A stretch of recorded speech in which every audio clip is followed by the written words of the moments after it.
one of our colleagues, something happened in his computer, something here and there, unethical issues. We thought that this come up from his computer, but that was unfortunately happened through the Zoom, not through his computer. We do apologize on behalf of the committee because we thought that this was happened as hacking through his computer, so we kicked him out of the session, but it was from the Zoom itself. So after the conference, we will investigate this issue with Zoom and to see how that issue has occurred. So again, we do apologize to Dr. Haider for kicking him out from the session in the last few minutes. Now, again, I would like to thank Prof. Charla for attending this conference today, and please accept our apologies for the delay occurred. Not at all. I'm just excited to be here. And I mean, it's horrible that you had that situation, but it's a great intro to what I'm going to talk about, emerging technologies and risk. So, yeah, it's a great intro. we have been shocked by an unethical issue that hacked the Zoom. So this is the first time that it happened with us, and the first time that we hear about such an issue. So before you start, Dr. Noor will introduce you first, and then you can start.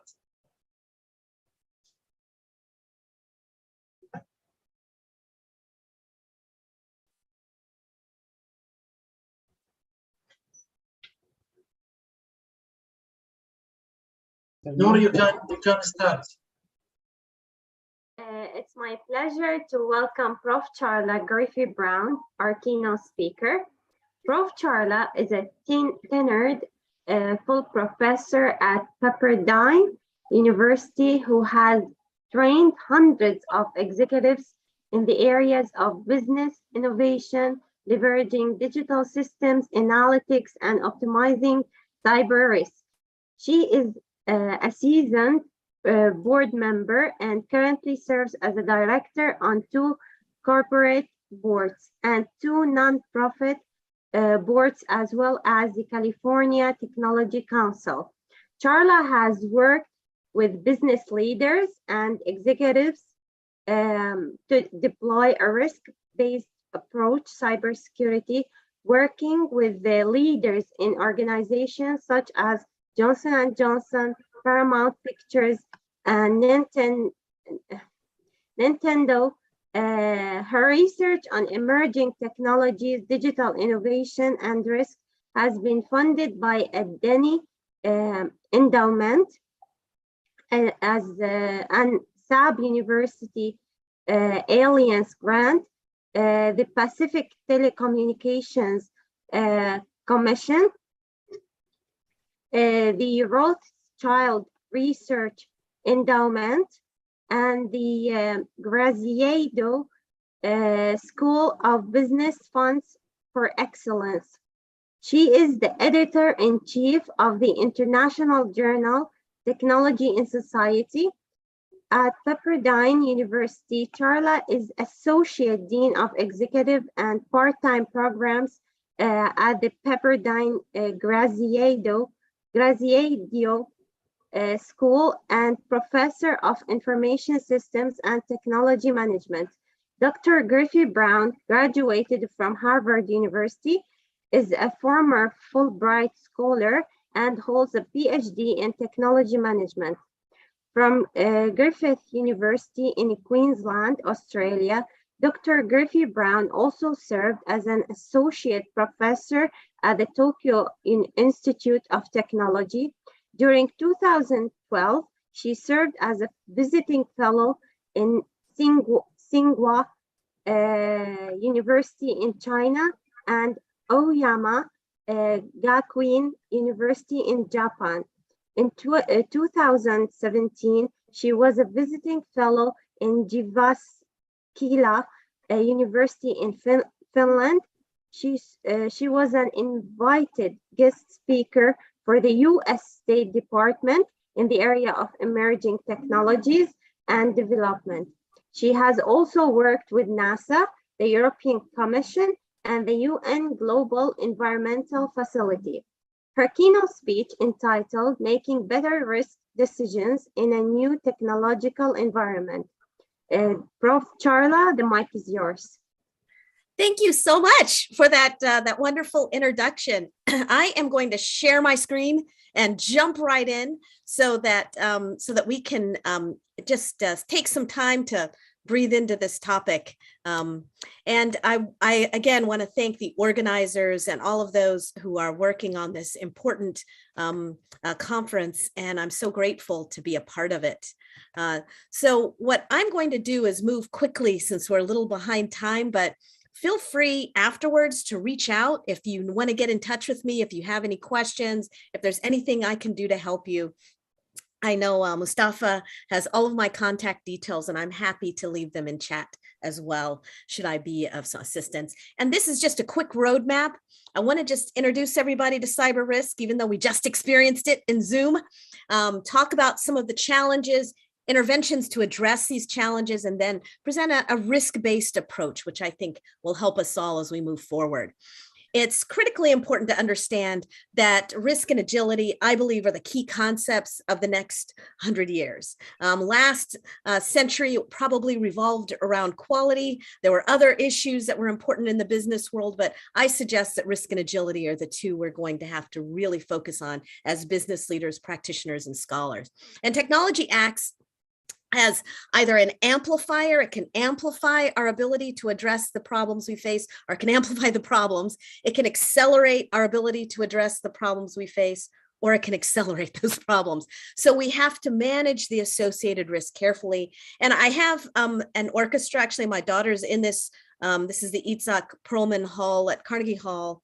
And I do this to demonstrate that this is a team sport.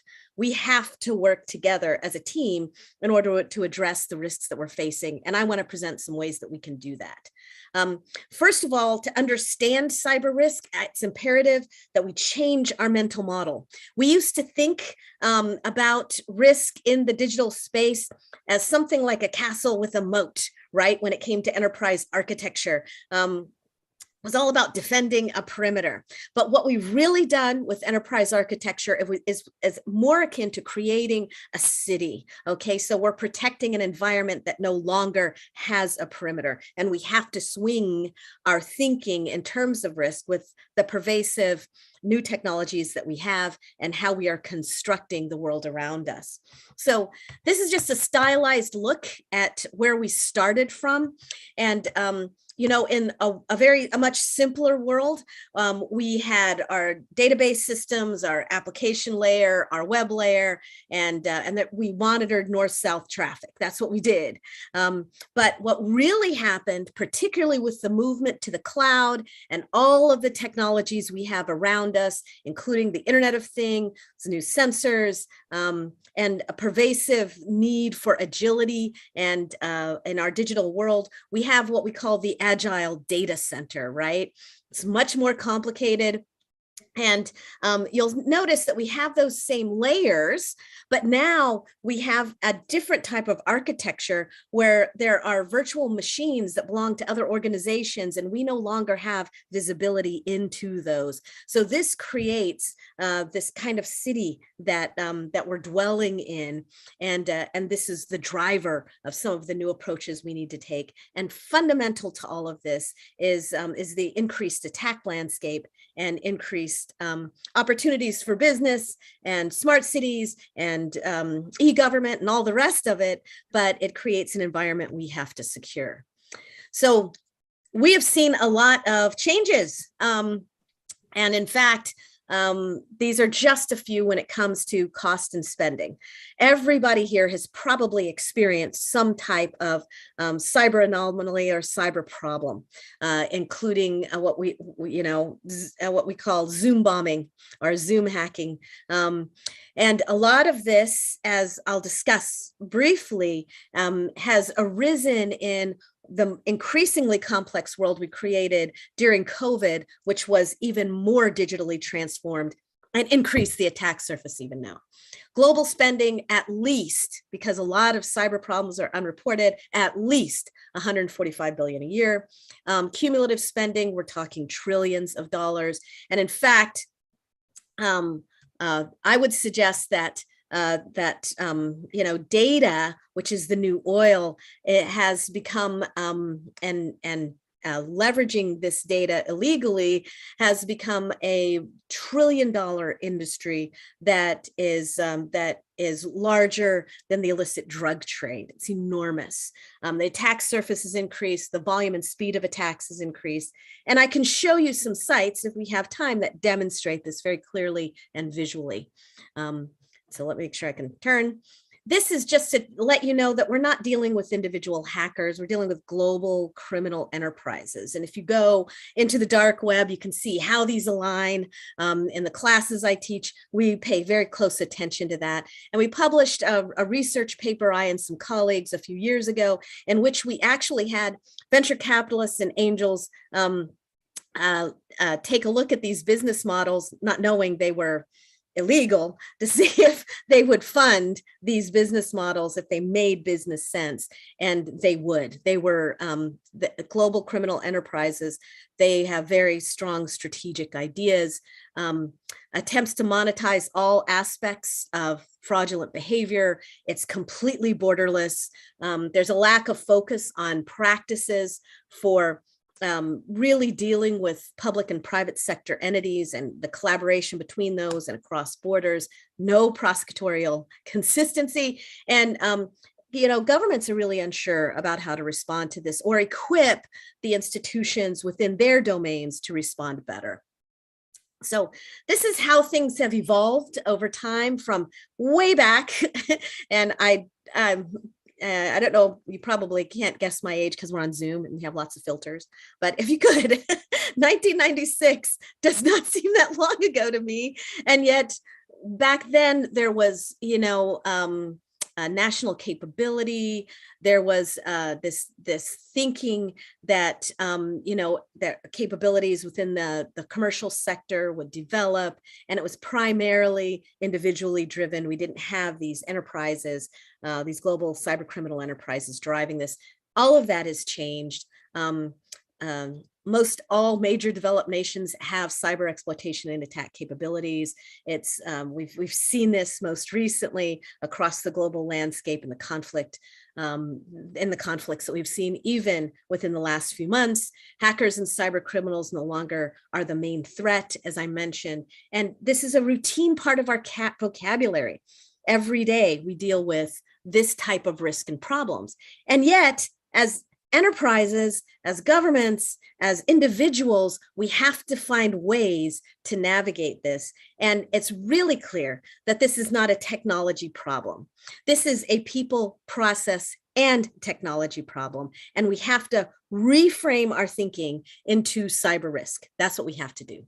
So over the past decades, obviously, the connectivity has increased. We've had tremendous innovation. I would say, even I have a PhD student who's looking at critical infrastructure and risk with critical infrastructure. Our definition of that no longer fits what it was 10 years ago. We could count Amazon, Google, and Starlink.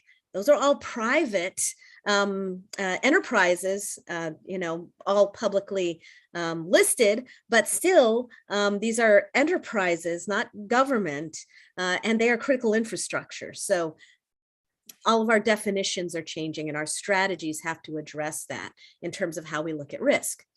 So let me just ground us on some essential truths before we move to some of the challenges. And I'm just keeping a watch on my time here. The threat landscape has completely changed. We have to realize the stakes are much higher. Not only are the costs higher, but ultimately an entire industry has developed. No industry or organization is immune, nor is any individual immune. In the cyber security community and ecosystem, we say there are only two types of people: those who have been attacked and those who are about to be. So it's actually one of the essential truths that everybody will be compromised. Cyber damages go beyond dollars. The average cost is somewhat known, as I mentioned those costs, but the long-term effects on reputation, brand, morale are yet to be calculated. And the more that trust becomes an essential element of doing business, of government representation, the more we have to think about this. Cyber insurance, I could spend a lot of time on, and I have a colleague who works as an executive in the insurance industry. This has become a way to transfer some of this risk, but it's not a silver bullet. It's not the ultimate solution, but it's part of a solution. Traditional controls are inadequate. This is not a technology problem. We do have additional preventative and detective security measures, but that's not sufficient. This is a people and a process problem, as well as a technology problem. And a lot of times the human dimension is actually underpinning the issues that we have. If I have time to show you some really interesting data sites, then you will see that the speed of attack is definitely increasing, and along with the volume, and the times to attack are shrinking. So this means we have to be vigilant. We have to understand new threats. In fact, threat intelligence and threat hunting are critical components of any cybersecurity hygiene and posture. Resilience. Now, we're not aiming for zero attacks or zero defects. That's no longer possible and should not be a goal. What we are aiming for is resilience, minimizing the impact and the rapidity of the recovery. That's what we want. In fact, that gets to the fundamental definition of CIA, which means confidentiality, integrity, and availability within the cybersecurity world.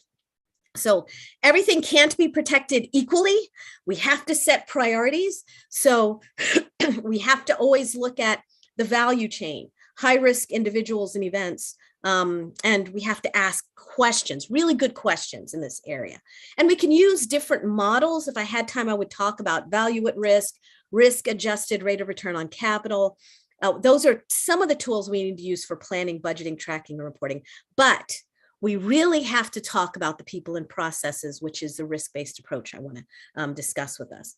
And, government regulators and stakeholders, this is an ever-increasing focus that we have to take into consideration. This messy slide is the messy threat landscape, okay? You have different types of actors, from ideological groups, nation state, organized crime, individual. There's a map that my colleagues at the FBI use and Homeland Security, in which these threat actors are categorized in terms of potential impact and technical capability. And typically the organized crime is largest. Right now, there's a lot going on, so that it varies. And then you have this actor ecosystem, malware authors to money mules. And on the dark web, for example, these people are working together. And it's very interesting. Honor amongst thieves, we call it, how you create trust in a zero trust environment, where all of these criminals are working together to create a criminal enterprise. Different tools and tactics are a part of this, as well as different threat vectors. And we could spend a lot of time talking about these different threat vectors. There's common corporate challenges, and my focus is primarily on the corporate level, dealing with executives and companies who are constantly under threat. And then, of course, there are a number of potential impacts. We tend not to think about all the different attack vectors or the different impacts. And this is why we need a chief information security officer who just keeps their eye on this, because typically a well-orchestrated attack will have several different vectors that they're deploying at the same time. And data from the FBI indicates that a cyber criminal enterprise will sit on a system for, on average, 100+ days before they execute. And this is very interesting because obviously they're looking for the most profitable way to take advantage of that compromise. So I want to focus on resilience, how we can recover. And there's a process behind this where you secure what you can through your priorities and your constant vigilance in exploring emerging threats. You're vigilant in detecting and responding to anomalies, and then you recover. And I have these different inputs. This is largely based on Deloitte's cybersecurity principle, these industry standards, preferred practices, and then the questions around the threat landscape. And what the framework I want us to shift to is mathematically from a max-min approach to risk, where we're just trying to minimize risk, to an optimal control problem. How can we optimize risk? And that might sound strange to our ears, but the reality is we're balancing risk and agility, and businesses cannot operate without risk. You are not going to make a profit without risk. So we have to optimize. And that means that we need to change our thinking from this as a necessary burden to actually what kind of opportunities does investing in this area open up for us as nations, as enterprises. So I always start at the top in talking about, you know, the executives. We have to understand their risk appetite, what, you know, drives the focus, what matters. And that really starts with some questions that you'll see on the left-hand side here. Who might attack? What are they after? What tactics might they use? And how does that align with our cyber risk program and governance? How we're governing these new technologies that we're deploying, and ultimately educating our stakeholders, because it's not just employees. It's also other stakeholders, customers included, in terms of maintaining an acceptable level of risk. And that includes all individuals working at home. Like, what are we doing there? I mentioned these threat activists, and I just wanted to give you, this is directly from my colleagues at the FBI, how they go about looking at, you know, this technical capability versus intent and impact. And, you know, and what the return on investment is then, because understanding motivation is critically important in threat hunting and evaluating risk. So here's a roadmap. You know, you build a broad, sustainable cybersecurity capability. You start with leadership and governance, and you build this roadmap from the foundation to how you're going to improve your services, to your continual investment, and ultimately your sustainable operations. Okay, and with this way of thinking, reframing things, you arrive at a better position to again achieve that goal, which is response. It's not a zero defects. So I'm just moving along here. Hang on. So here's an example of a framework, and I mentioned several specific frameworks, from CIS to ISO to NIST, and of course it starts with governance and leadership, the board, executive management, technology leadership, but every stakeholder within the organization should be involved in this. And then the life cycle, the solution capabilities you have, most of which are driven by the human side, and then this life cycle of the technologies you're deploying. So we're getting there to this, you know, technology question. So here's some challenges, okay? And within this context, I want to move into some specific technologies. First of all, there's an enormous skills gap. There's already this global capacity shortage in cybersecurity, and we have this rapid emergence of technologies and an inability to have the people in place to help us maintain this new risk-based approach. And in fact, something that works against us collectively as an international community is the fact that we are so fragmented. We have these emerging technologies, they're driving increased interdependencies, but there is just a tremendous fragmentation. So collectively, we need to collaborate more. There's a lot of new approaches in technology deployment, in mitigating threats, but because we're doing this individually, this gets back to the fragmentation. We're leaving significant gaps. We are not investing what we should in this area. And again, because we think of it as a cost rather than an investment, that opens up new opportunities. And there's just very ambiguous accountability in all of this. There's a lot of different challenges as well in terms of, not only these divergent approaches, but the costs. How are we dealing with those? I think, it's difficult to calibrate the scale of investment. And that's one thing that we're working on with our tools to help organizations calculate that. Some of the risks and our calculation of risks, we aren't that good at, and we need to get better. Regulatory requirements are increasing, but these vary between jurisdictions. Supply chain, we could spend a long time talking about supply chain, but our assurance approaches just don't work. We continue to not really tackle this problem at the source, which I believe happens to be our way of thinking about it. And there's, just a lack of, credible deterrence, which is a problem. Now, during COVID, something that led to a lot of these new technologies, what I call our Corona pivot. And all companies were doing this. We went through what I believe are these 5 stages of disbelief. I can't believe this is happening, to acceptance. Okay, we're closed, to adapting. Well, are there digital ways we can enable our company to still work, to innovating, which is really rethinking the business and how to do business. And then I believe we're moving towards this surge in recovery. And those businesses who were able to pivot and constantly are able to pivot are those that have succeeded, others have failed.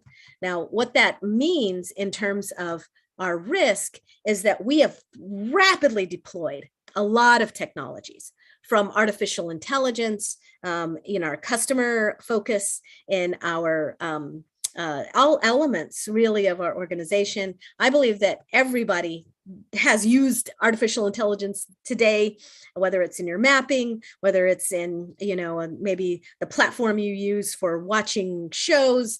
Everybody's used it today.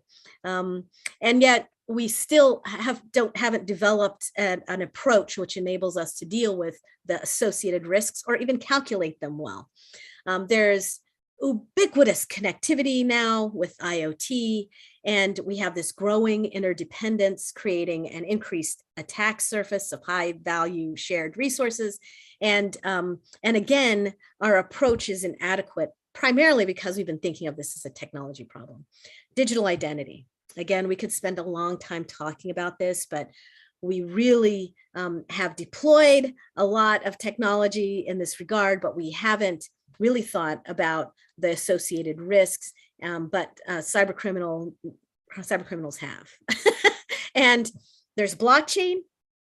Published a paper last year on off-chain and on-chain risks that must be considered when deploying blockchain, because even though as an architecture, it has certain really promising components, because people and processes are involved, it's still, you can still compromise it.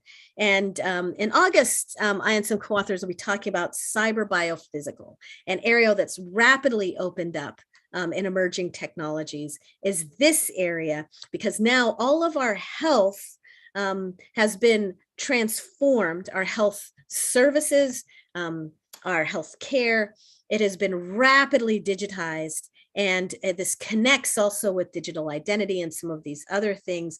We really haven't thought clearly about how we approach this from a risk-based approach. So what interventions can we use? Okay, now here's the primary framework that I work with companies leveraging, and that's called our enterprise risk management optimization, our ERMO, where you're looking at risk mitigation and assurance. And your first priority, you identify and analyze. Your second, you protect and continue to evolve. And you think about how you're going to calculate and handle risk, and you do this.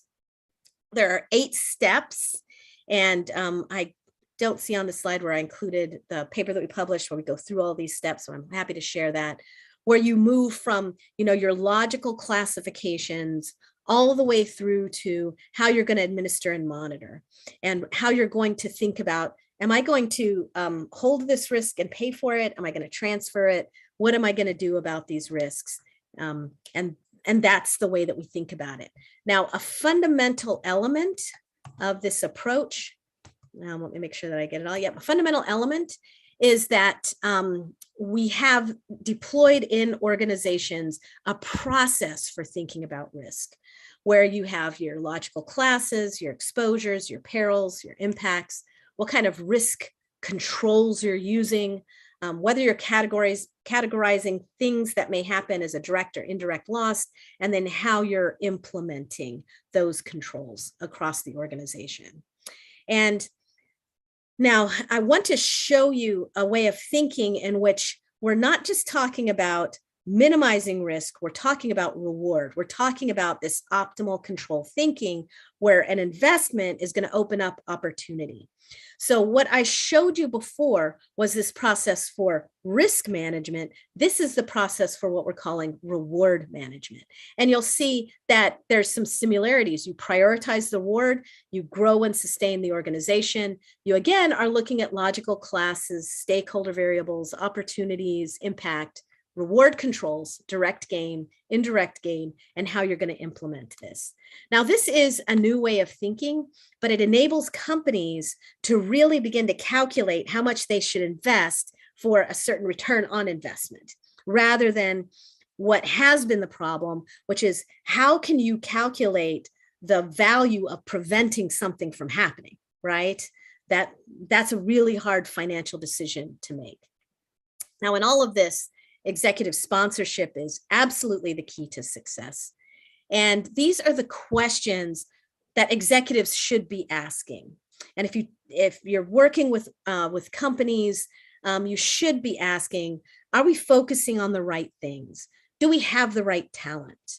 Are we proactive or reactive? And if your organization is just blocking and tackling, you are wrong-footed and you're going to have a really hard time surviving in a sustainable way. Are you incentivizing collaboration and openness? Are we adapting to changes? These are the key questions that executives should be asking. And on the left-hand side, these are some actions that you should be taking as a leadership or executive team. At the board level, going up again, here's some questions that boards should be asking. Does the C-suite, the chief information officer, the chief financial officer, the CEO, are they demonstrating due diligence? Do we have the right leader and organizational talent, even on the board? Have we established an appropriate mechanism for risk escalation? What's our risk appetite, our reporting thresholds? Are we investing in the right things? That's key. And then there's a host of other questions that boards should be asking. And if you aren't asking these questions, it could be because the makeup of the board doesn't include people who have this perspective. So I would suggest that making sure you have this talent on the executive team and board is critical. So finally, I want to just talk about this risk-based approach.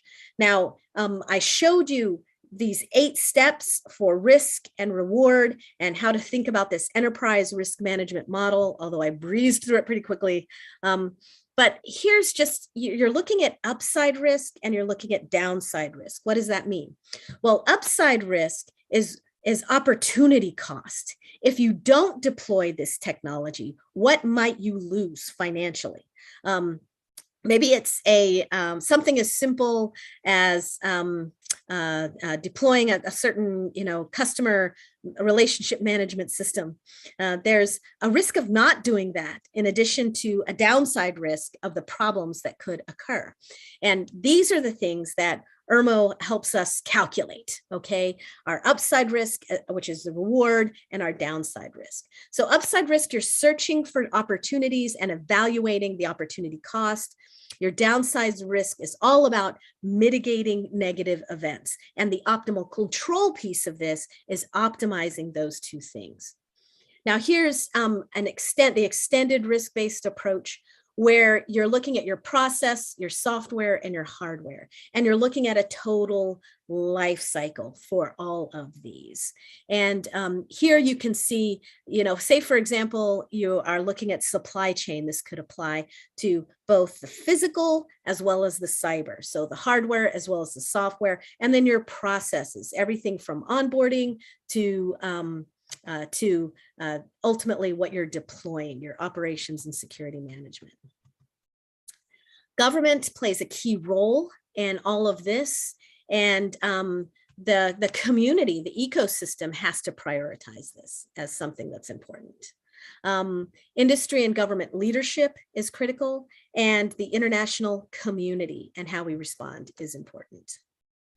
These are some hard lessons, and I'm just quoting some CEOs who I think very highly of. The days of fragmented dynamics of digitization, as well as opportunities and challenges, are critical. And so I think these are important perspectives because of hard lessons that have been learned, both in Palo Alto as well as in Switzerland. So I'm going to leave you with these best practices. I think I'm almost on time. I'm just a minute over. Conduct your enterprise risk assessment, and I suggest looking into our IRMO model, outline the path forward and prioritize your needs. Look at, the senior leadership. They have to be responsible, and there's some key questions they should ask. You're working towards not zero defects, but cyber resilience. That's a different end goal. And follow the frameworks. You might think about how you're going to transfer risk with cyber liability insurance. One of the key things is going to be your people, both thinking through how you're going to make them aware, how you're going to educate and equip them, but also the talent that you have, and do you have the right talent? So I am going to stop here. I think we're at time, and I don't want to delay us any further. So, and I see one question already. So, so I'm going to hand the mic over to the moderator.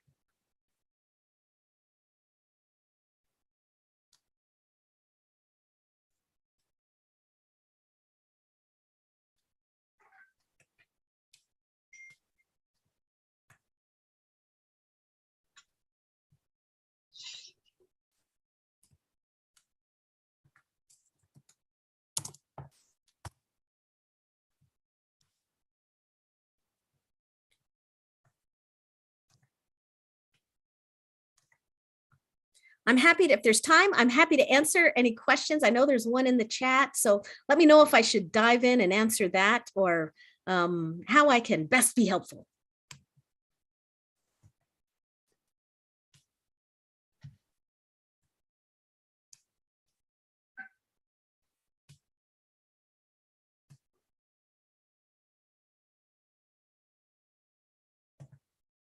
You are muted.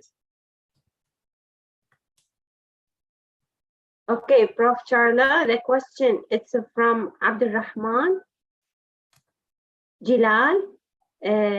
He says, these steps are not easy to be taken by the small and medium companies. Do we have any process such as rankings or prioritizing these steps?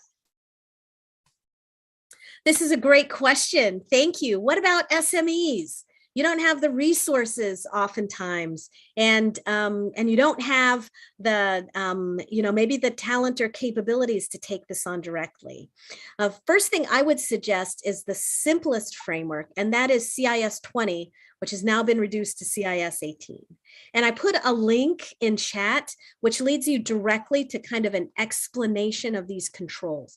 Anybody can deploy CIS 20. It's so simple, but it's a matter of awareness of knowing what these controls are.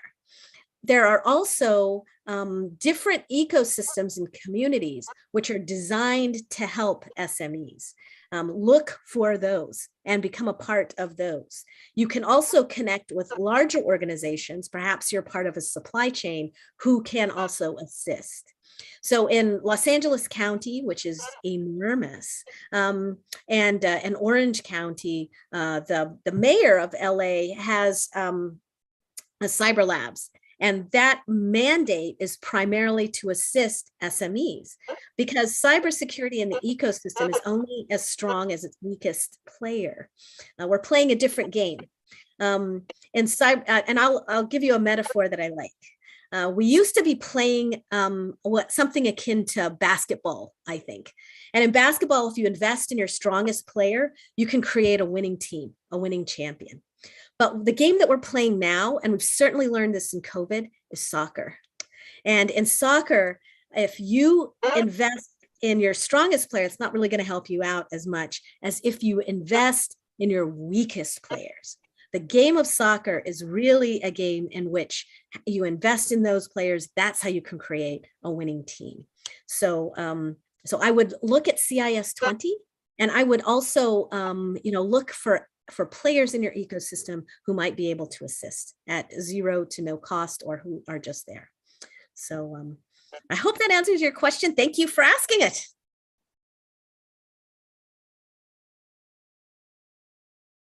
So any other questions? First of all, thank you so much for your insightful talk. I have questions. You know, I have 3 PhD students undertaking cybersecurity behavior through different technologies. So in your opinion, what are the most vulnerable technologies to attacks or incidents that are results or that resulted from human errors? So let me make sure I have a little audio problem with stuff. I'm so sorry. So your question kind of came out and I only heard part of it. So you're asking, you have some PhD students who are in behavior. And I think you were asking, what are the technologies that are most vulnerable to human error? Is that what you're asking? Technologies that are vulnerable to incidents, attacks, security issues that are resulted due to human errors. I would say all of them. What I see in criminal behavior is that everything is on the plate. And these cyber criminals, if there's an opportunity, they will take it. So you can, whether it's blockchain, which people think, oh, how secure is that? It's the distributed ledger. You can't really change that. Well, then people go in and they do a Sybil attack where they, kind of play with the numbers. They have, 51% access. So I think all of them, internet of things. You can have a physical attack. You can have a software attack. It's vulnerable.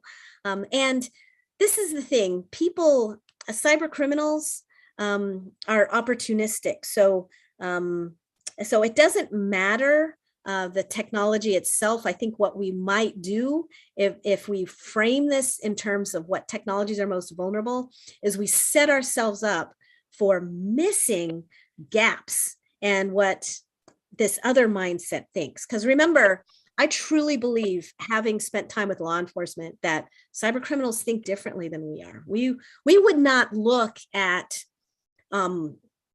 automated vehicles, right? We would not look at Teslas, which are basically, I call them car-shaped devices, right?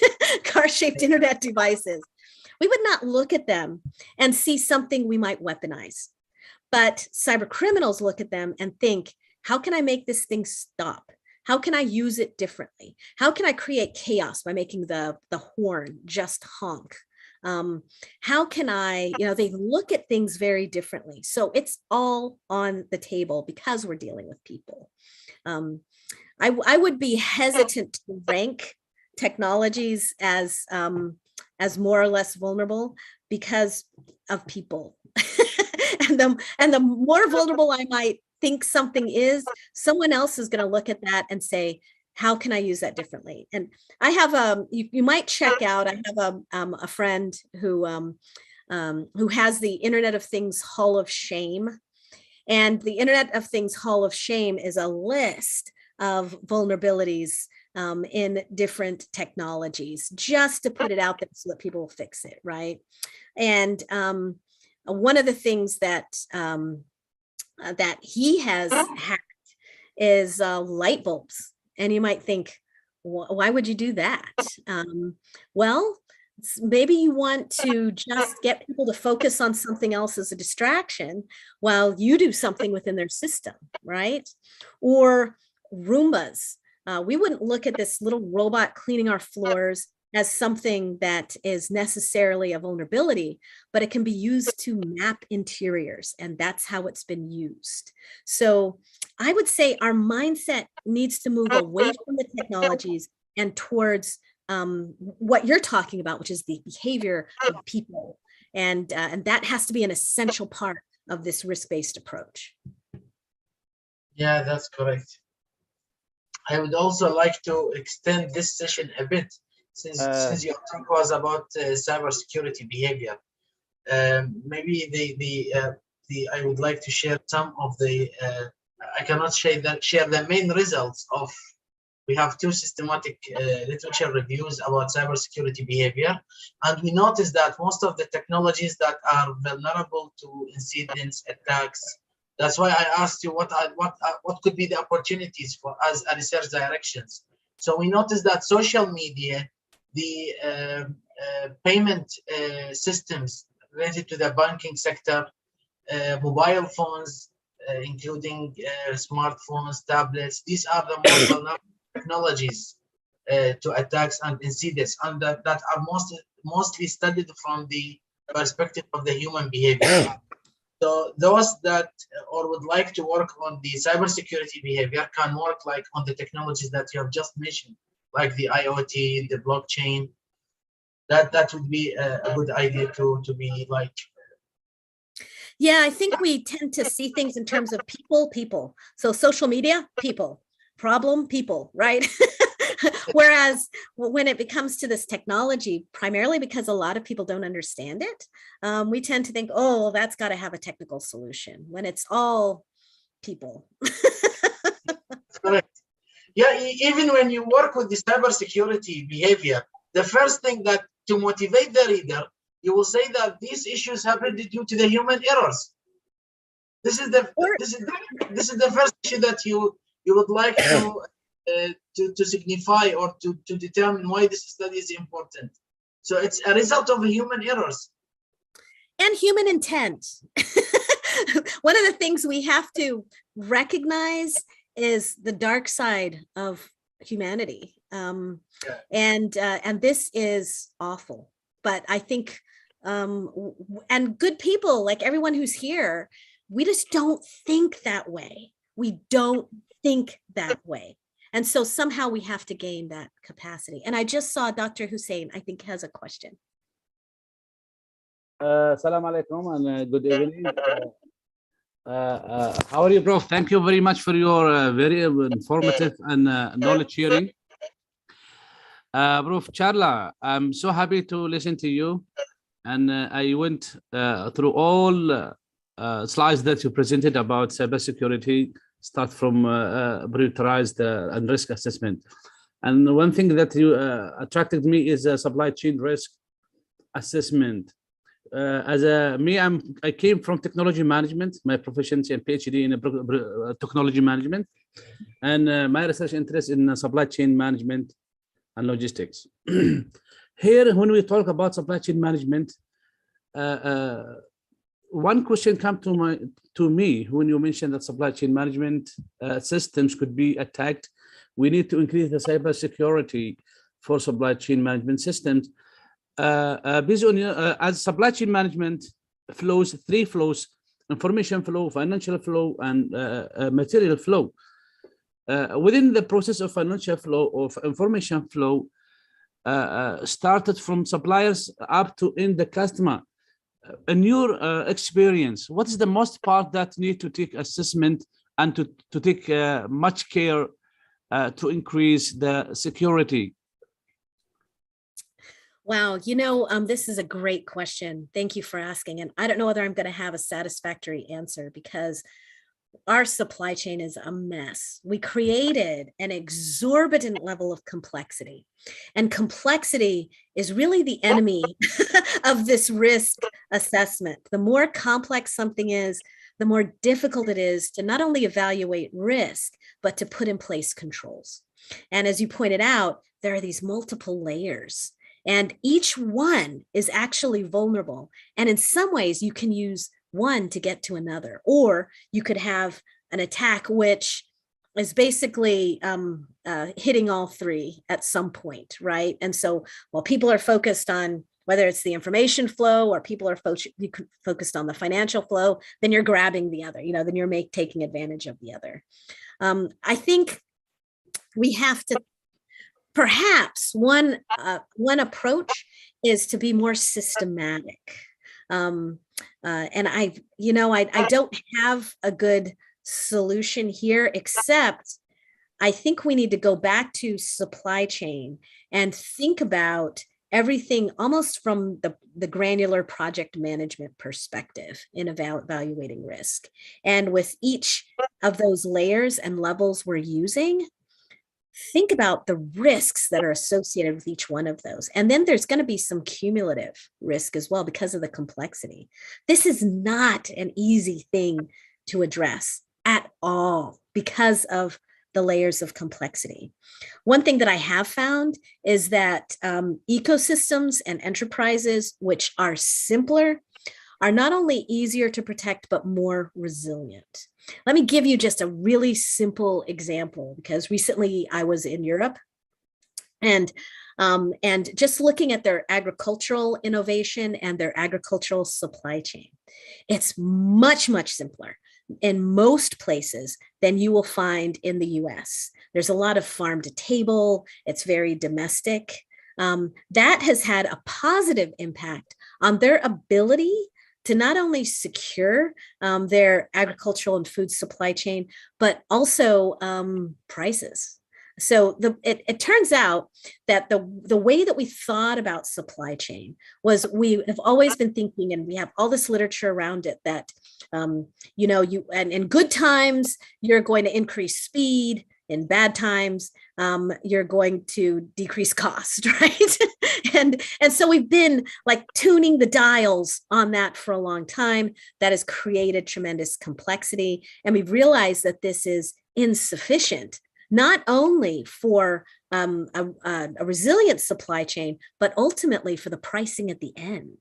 And so I think we've got to take apart supply. I think we need to really figure out a better way to think about it. And I'm so glad you're working on this problem, because it is a big problem. Thank you, Prof. Carla. Really a very interesting and very informative feedback. Thank you. Thank you. Any more questions?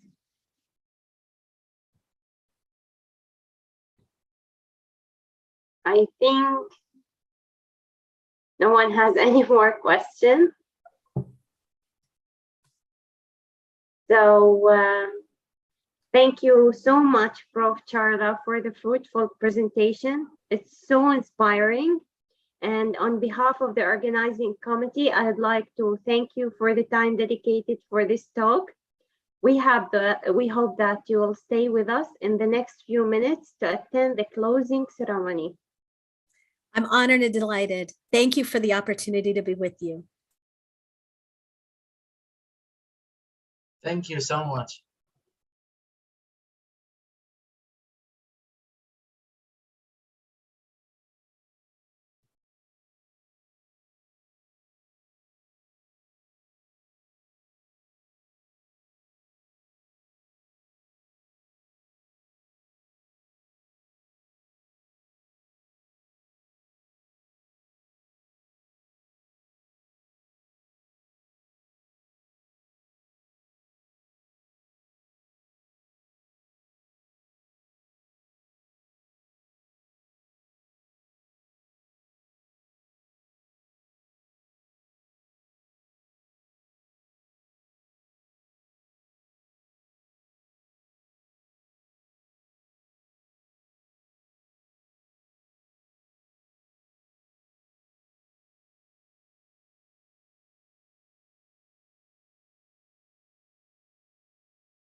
So here we go. We would like to end this international event. First of all, I would like to thank all of you for your significant contributions and attendance at the International Conference on Information Systems and Intelligent Applications, ICISIA 2022. We hope that you have enjoyed the experience, received and the beneficial information from the presentations. I would also like to replicate our thanks to those without which this event was not possible. I would like to thank the sponsors and co-organizers again, starting with the British University in Dubai, University of Boremi in Oman, Keynote, the ICISIA, a software development company in Malaysia, ICISIA, the Association for Scientific Innovation. I would also like to mention that the ASRI, which is the Association for Scientific Innovation, it will be launched officially in September in our next conference. I think some of you already attended our last year conference for the ICTIS 2021. Now we have ICTIS 2022 that is going to be held in September 2nd and 3rd. So officially, ASRI will be launched in September. Also, I would like to thank the keynote speakers for their insightful talks. We have very amazing keynote speakers this year, starting with Professor Marco. Yesterday, Professor Miguel Nosbaum, Professor Ramaye, Professor Wim, and last but not least, Professor Charla. We already allocated your time because of the time differences between the US and Dubai, so we allocated you at this time. So this was your preferred time. Also, I would like to thank the track chairs, those who spent a lot of time and effort in managing and handling all the manuscripts submitted to their tracks during the conference, and their co-chairs as well. I would also like to thank the reviewers who provided very rich and insightful comments to improve the manuscript's quality and to meet the conference scope and objectives. I would also like to thank the session chairs who spent most of the day with us, specifically yesterday and today, to moderate the sessions and organize them. Last but not least, I would like to thank the authors who are the core of this conference, who spend, of course, time and efforts for writing the manuscripts, submissions, submitting them to the conference, also to address the comments and attending the conference with us. On the top of that, I would like to thank the organizing chair, my brother, research partner, Dr. Mohammed Asharafi, for the time and efforts spent during the conference. He really spent a lot of efforts for managing a lot of issues. He was running here and there. So thank you so much, Mohammed, for all the efforts that you have taken towards the success of this international event. And as Dr. Hussein put it, I will put it like this as well. Thank you. Thank you, Dr. Brown. I would also like to thank Noor Al-Qaisi for taking the time for being the master of ceremony of this conference. I hope that you have enjoyed this experience as well with us. Now I'm going to share with you the Best Papers Awards, which most of you attended today to see whether you have received the award for that's your paper to receive the award or not. So now I would like to share some slides with you.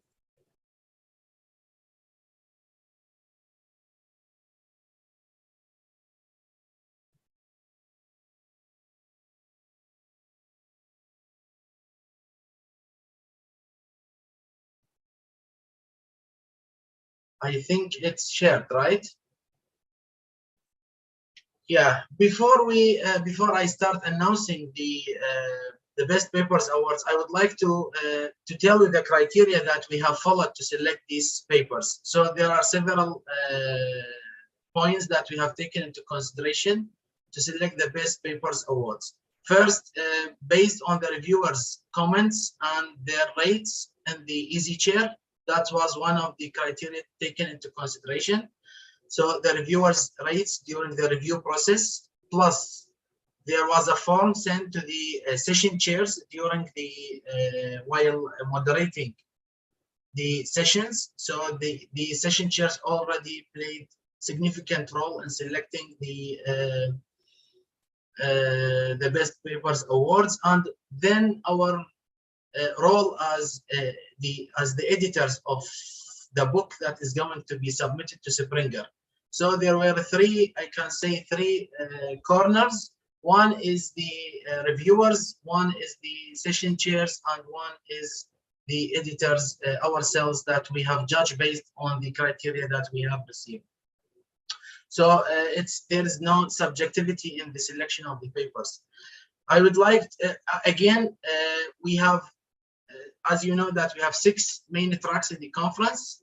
As I mentioned in the opening ceremony, unfortunately we didn't receive any manuscript under the last track, which is the advances in IS methods, philosophy, and research. We didn't receive any papers under that track, and I mentioned the reason that, of course, if someone has a contribution, he would go immediately to the top-tier journals. But we were hoping to see like some initial ideas to be submitted to the conference. Anyway, we hope to receive some innovative papers under this track next year. So we are left with 5 main tracks. I will now announce the, so we have 5 best papers awards that are classified under the 5 remaining tracks. I will start with the first one. The first one that is classified under the artificial intelligence in organizations. This paper, this award belongs to Lahia Al-Makhmari, Abrar Al-Lushi, Samiha Al-Habsi, Ahoud Al-Azri, and Ali Tarhini. The paper entitled Determinant of Consumers' Acceptance of Voice Assistance Technology, Integrating the Service Robot Acceptance Model and Unified Theory of Acceptance and Use of Technology. Congratulations to the authors on behalf of the organizing committee. Next, we have the track Information Systems in Industry. And the award for this track goes to Tad Hugh Cham, Eugene Cheng Xi Gary Wei Han Tan, and King Bon Wei. The paper entitled Social Media Co-Creation Activities Among Elderly Consumers, an Innovation Resistance Perspective. Congratulations to the authors on behalf of the organizing committee. Information now for the Information Systems, Security, Privacy, and the Trust. The award goes to Yahya Al-Murtada, Mukhtar Ghalib, and Ahmed Saleh. The paper entitled Sentiment Analysis to Extract Public Feelings on COVID-19 Vaccination. Congratulations again to the authors for their significant contribution.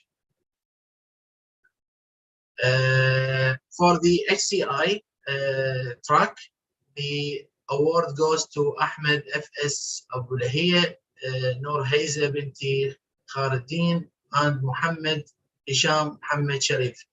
Please accept my apologies maybe for the misspelling of some names, maybe as I'm not familiar with all of it. The paper entitled Factors Influencing the Intention to Adopt Big Data in Small Medium Enterprises. Congratulations to the authors on behalf of the organizing committee. And the last but not least, the Information Systems in Education track. The award goes to Mekki Wong Ilin, Nasser Abdel Jalil, Nar Shah, Muhammad Saleh, and Izian Idris.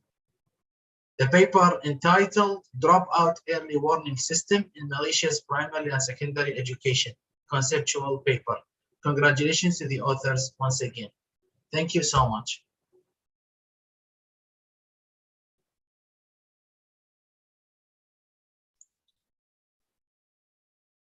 Thank you so much, Dr. Mustafa, and congratulations to all the winners.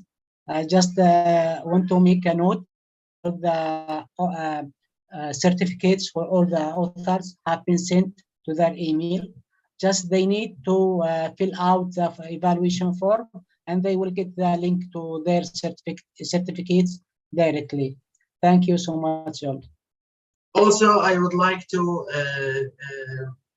highlight one point regarding the publication of the proceedings, because we understand that you are eager to know when your papers are going to be published. I would like to say that we are currently, I and Dr. Mohammed Sharafi, we are currently working on the proceeding, and hopefully within 2 weeks, 2 to 3 weeks, it will be submitted to Springer.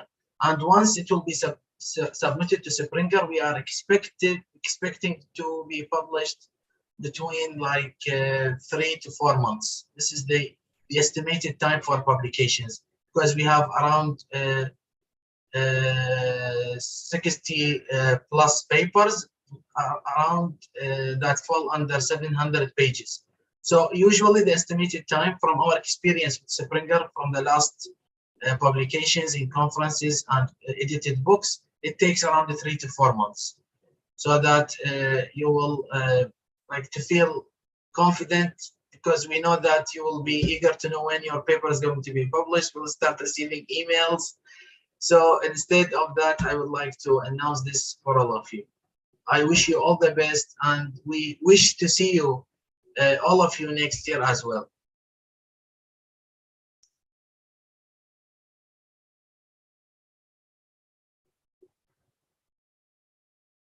If you would like to say anything, the mic is yours. We can say thank you very much for all of you, all the managers of the conference, and we would like to give a thanks, many thanks to our honorable keynote speaker and Prof. Charla and other previous professors who delivered keynote speakers before. And thank you all of you, Dr. Mustafa and Dr. Muhammad Sharafi, and we're just happy also the moderator is Dr. Noor, and everyone, and all session chairs. We'll see you in the next conference. When? In September. Yeah, the ICISIA 2022, it will be held in September. Thanks a lot. Okay, thank you.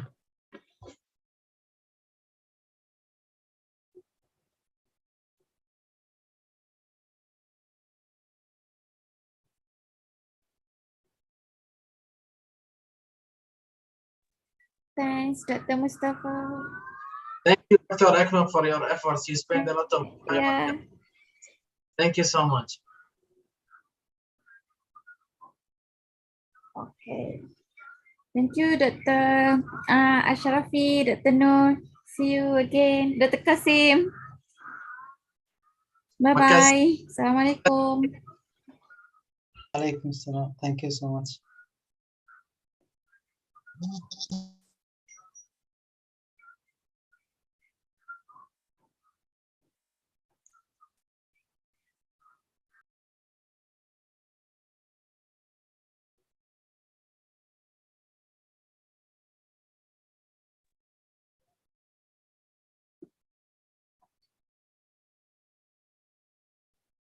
Thank you, Dr. Mustafa. And thank you, Dr. Muhammad. So hope to see you again in Charla. Thank you, Dr. Hassan. You spent a lot of time with us yesterday. So my pleasure. Okay, all the best. Bye-bye. See you. Thank you. Bye-bye.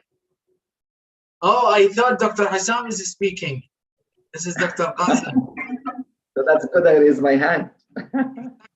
Exactly the same place. Thank you so much. Thank you.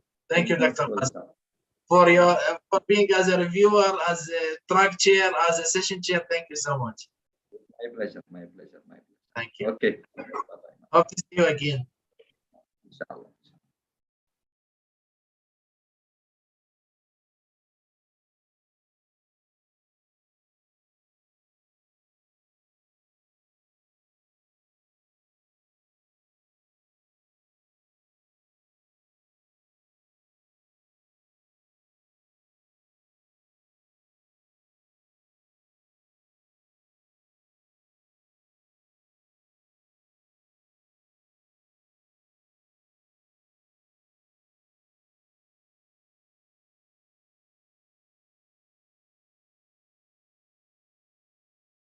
Okay, thank you, everyone. Wish you best of luck. Thank you. Bye. Okay, thank you so much, all of you.